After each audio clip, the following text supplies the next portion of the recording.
Assalamualaikum warahmatullahi wabarakatuh. Alhamdulillah kita dapat bertemu lagi dalam tatap maya ini. Kalau dilihat di sini baru sekitar 80%. Sambil menunggu, mari kita awali dengan membaca doa. Ayo, silakan ketua kelas. Oh, Mas Haji yang mau memimpin silakan. Terima kasih Mas Haji sudah memimpin doa. Semoga kita nanti dalam pembelajaran mendapatkan kelancaran. Nanti ada kata kunci. Ada 3 kata kunci di awal, di tengah, dan di akhir. Itu harapannya kalian dapat menyimak semua. Jadi nanti kalau kata kuncinya salah berarti kalian tidak menyimak. Nanti absennya adanya di belakang saja ya. Link sudah Bapak bagikan di tadi malam di WA ya, sudah dibagikan. Ataupun di chat ini juga Bapak kirim lagi. Di sana ada modul dan sebagainya ya. Oke, langsung saja supaya waktunya kita tidak terbuang. Nah, pada kali ini kita bertemu di pelajaran kimia yaitu terkait dengan struktur atom dan sistem periodik. Itu adalah pokok bahasan kita. Walaupun kita di siang hari, tetap semangat lah. Oke, sebelum membahas lebih lanjut, bahwa pada minggu kemarin itu telah dibahas tentang materi, teori atom, dan sebagainya. Nah, yang terakhir kemarin, kalian masih ingat nggak apa penyusun atom itu? Ada yang mengingat? Ingat Pak. Apa penyusun atom? Ada elektron, neutron, dan proton. Betul sekali. Ada proton, elektron, dan neutron. Yang seperti kemarin. Nah, tetapi begini. Elektron itu kan adanya di mana? Oke, di lintasan atau di kulit. Nah, tetapi bagaimana posisi atau letak keberadaan elektron itu? Nah, itulah. Ada yang tahu?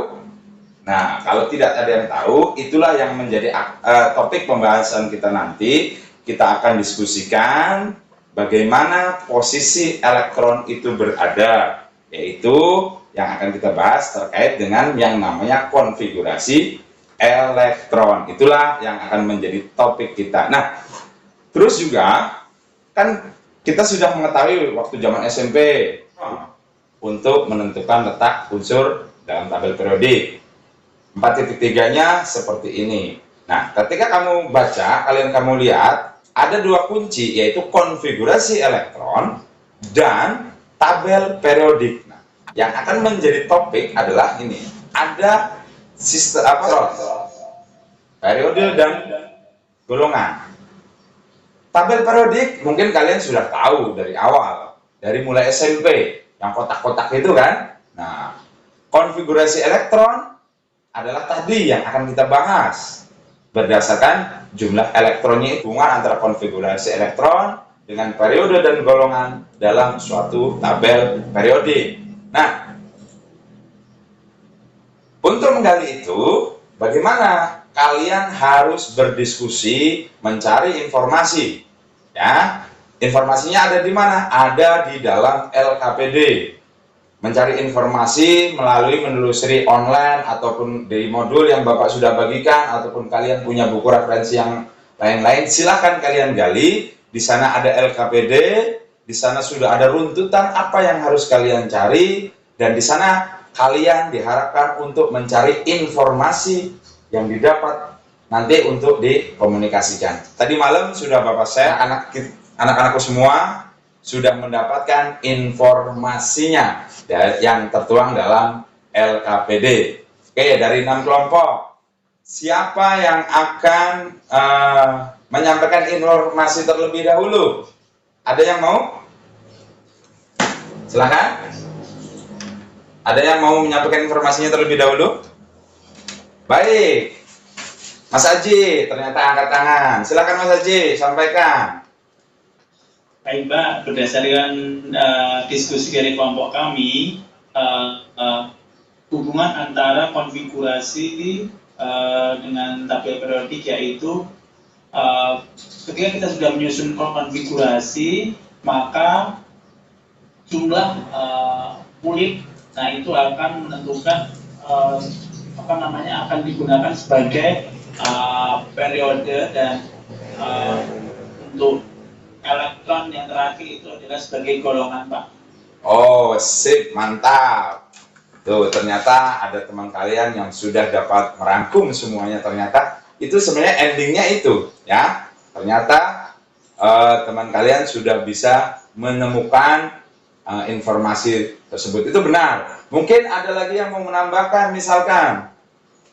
Siapa yang katakan, oh Mbak Anita silakan monggo. Sudah juga ada runtutannya kan, ada aturan-aturan dalam menentukan konfigurasi elektron berdasarkan tingkat energi itu. Nah di sana juga kan ada kisi-kisinya, berdasarkan aturan apa, ada aturan Abbau, larangan Pauli, dan nah cuman Pak Aji tadi, Mas Aji tadi sudah benar, tepat.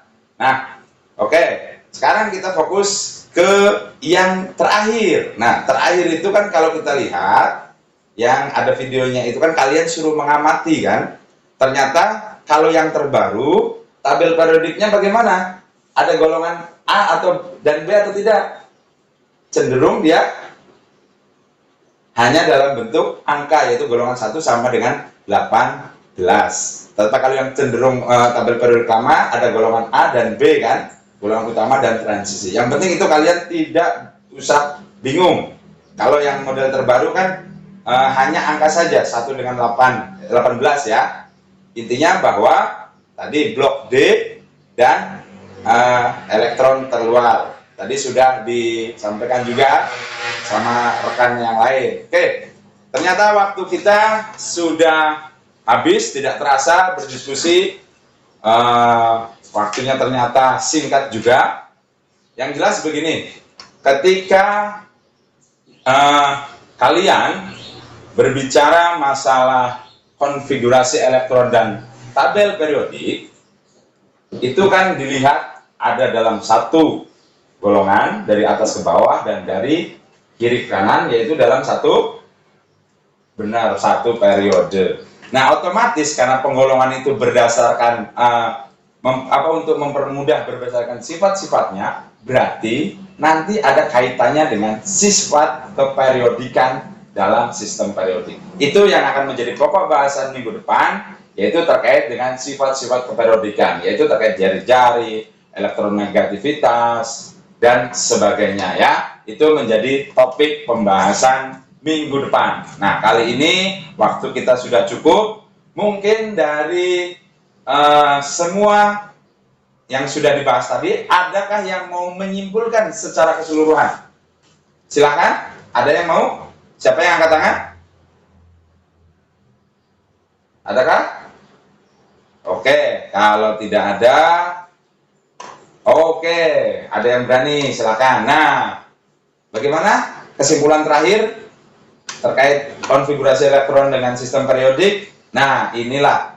Baik, berarti pendapat kesimpulan dari Pak Mas Jamal tepat, benar. Nah, inilah hubungan konfigurasi elektron, periode, golongan, dan ini. Nah, nanti PowerPoint ini juga Bapak bagikan ketika nanti setelah usai mata pelajaran ini.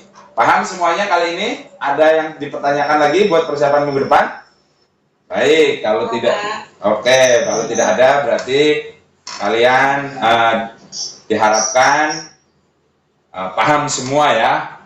Nanti sudah ada link evaluasi. Clue yang terakhir adalah korelasi. Nah, nanti di absen harus diisi itu. Kalau enggak berarti kalian tidak menyimak. Oke, kalau kita berakhir, karena kita tadi diawali dengan membaca doa, maka di akhir kita dengan tutup dengan doa. Silakan. Oh, Mas Jamal mau mimpin. Silakan Mas Jamal. Oke, terima kasih Mas Jamal sudah menutup doa. Semoga kita dipertemukan di minggu depan. Terima kasih Bapak dari Bapak. Billahi taufiq wal hidayah. Wassalamualaikum warahmatullahi wabarakatuh.